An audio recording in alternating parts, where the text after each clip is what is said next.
Kamu pernah nggak ngebayangin hidup tanpa listrik? Belum pernah. Di ruangan kepanasan, nggak bisa nyalain AC, nggak bisa masak di rice cooker. Bakal jadi manusia primitif, karena kita berawal dari nggak menggunakan listrik ya. Tapi untuk zaman sekarang sih, listrik wajib banget sih untuk kehidupan sekarang. Internet juga butuh listrik. Tanpa ada listrik, rumah dan jalanan akan menjadi gelap gulita. Gedung di kantormu bakal berhenti beroperasi. AC dan TV tak berfungsi, membuat kamu kepanasan juga kehilangan media informasi. Dan kamu tidak bisa mengisi daya baterai handphone, apalagi mengakses jaringan internet. Jadi puasa media sosial deh. Sejujurnya, orang tidak bisa membayangkan hidup tanpa listrik. Walau sesekali kita pasti pernah mengalami momen pemadaman listrik. Lalu, apa yang dapat menjamin agar aliran listrik itu tetap menyala dan tidak tiba-tiba mati untuk selamanya?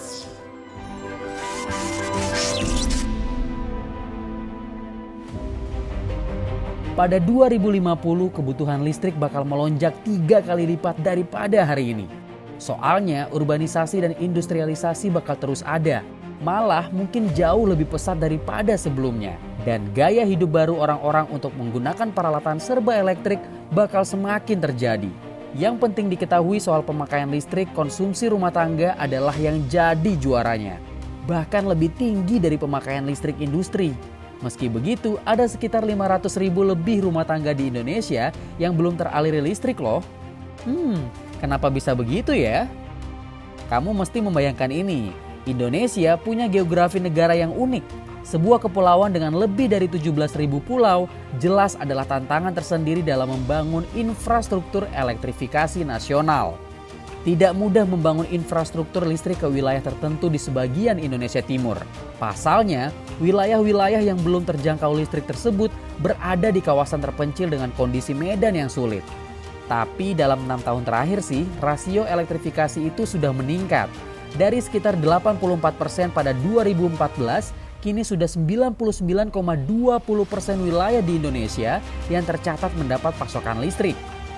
Meski capaian 100% rasio elektrifikasi juga bukan segalanya, karena masih akan ada masalah kualitas, keberlanjutan, dan kemanfaatan akses energi listrik untuk ekonomi yang produktif setelahnya.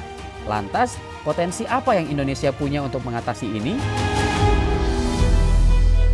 Pemanfaatan energi terbarukan untuk listrik menjadi salah satu strategi penting dan merupakan momentum yang baik.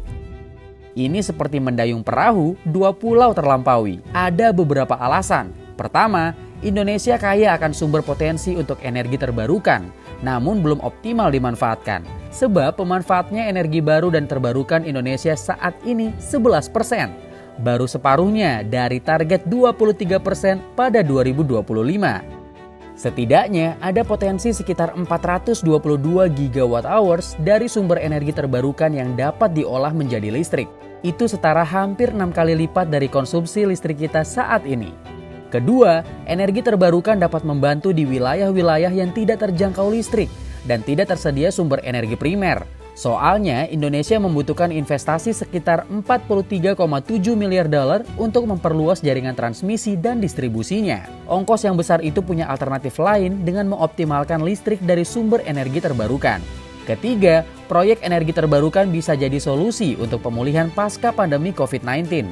Ambil contoh, pemasangan pembangkit listrik tenaga surya atau PLTS atap misalnya. Selain dapat menyerap tenaga kerja baru, proyek ini juga bisa memangkas subsidi listrik dalam jangka panjang. Kalau hal ini terus didorong, bukan hanya jaminan aman kebutuhan listrik yang terjadi, tapi juga transisi ke energi yang bersih. Artinya, Indonesia sebenarnya memiliki potensi diversifikasi energi yang sangat baik. Cuma, itu tergantung dengan kita semua, mau dimanfaatkan dengan baik atau tidak. Dan perlu banyak sekali inovasi untuk mendorongnya.